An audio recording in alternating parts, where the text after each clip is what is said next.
Fund അനുവദിച്ചിട്ടും Cherukunnam മുട്ടിൽ road പ്രവൃത്തി വൈകുന്നു.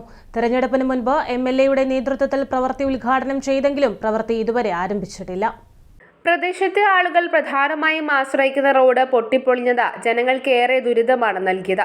മുട്ടിൽ അണക്കെട്ട് വരെയുള്ള റോഡാണ് പൊട്ടിപ്പൊളിഞ്ഞു കിടക്കുന്നത്. സ്കൂൾ വിദ്യാർത്ഥികൾ ഉൾപ്പെടെ നിരവധി പേർ ദിവസവും കടന്നുപോകുന്ന റോഡാണിത്. ബസ് സർവീസ് ഇല്ലാത്തതിനാൽ ജനങ്ങൾ കൂടുതലായും ആശ്രയിക്കുന്നത് ഓട്ടോറിക്ഷകളെയാണ്. എന്നാൽ റോഡിന്റെ അവസ്ഥ മുൻനിർത്തി ഓട്ടോറിക്ഷകൾ ഉൾപ്പെടെ ഇങ്ങോട്ട് വരാൻ മടി കാണിക്കുന്ന സാഹചര്യമാണ്. കാൽനടയാത്ര പോലും അസാധ്യമായ അവസ്ഥയിലാണ് നാട്ടുകാർ പരാതിയുമായി രംഗത്ത് വന്നത്.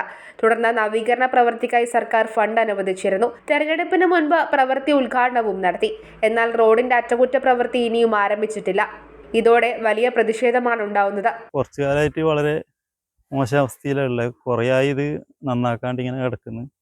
അപ്പോൾ ഇതിന് മുമ്പൊരിക്കൽ MLA ഫണ്ട് ഇങ്ങനെ അനുവദിച്ച് നന്നാക്കാൻ വേണ്ടിയിട്ടെല്ലാം പറഞ്ഞു. പക്ഷേ എന്നിട്ടും പണിയൊന്നും നടക്കുന്നതാണെന്നില്ല. അതിനുശേഷം ഇപ്പോൾ അടുത്തായിട്ടൊരു പ്രവൃത്തി ഉദ്ഘാടനത്തിന് MLA വന്നിട്ട് അതെല്ലാം നടത്തിയിനി. പക്ഷെ എന്നിട്ടും പണി നടക്കുന്നതാണെന്നില്ല. എന്തുകൊണ്ടാണ് ഇത് പണി നടക്കാത്തതെന്ന് അറിയില്ല. ഇത് ഒന്ന് ശരിയായി കിട്ടിയെങ്കിൽ നമുക്ക് ഈ മുട്ടിലാട്ടുകാർക്ക് യാത്ര ഒരു സുഖമായി കിട്ടുമായിരുന്നു. ഇത് വലിയ ബുദ്ധിമുട്ടാണ്. ഒരു ഓട്ടോനൊന്നും പോകാൻ പറ്റാത്ത അവസ്ഥയാണ്. ഓട്ടോക്കാരെല്ലാം പിന്നെ പ്രത്യേകിച്ച് രാവിലെ തൊട്ട് രാത്രി വരെ ഈ റോഡ് വഴി പോകുന്നത് അവരെ എന്ന് പറഞ്ഞാൽ വലിയൊരു ബുദ്ധിമുട്ടാണ്. അവരെ നടുവന്നെ ബാക്കിയുണ്ടാവില്ല എന്ന് പറഞ്ഞ പോലത്തെ അവസ്ഥയാണ്. നമ്മളും എല്ലാം അങ്ങനെ തന്നെ ഓട്ടോനിലെ യാത്ര സൈക്കിൾ എടുത്തിട്ടും ഓട്ടോനും എല്ലാം പോകാൻ വളരെ ബുദ്ധിമുട്ടാണ്.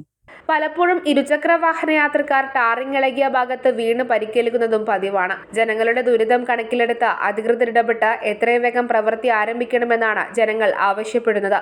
News bureau, Pazhayangadi.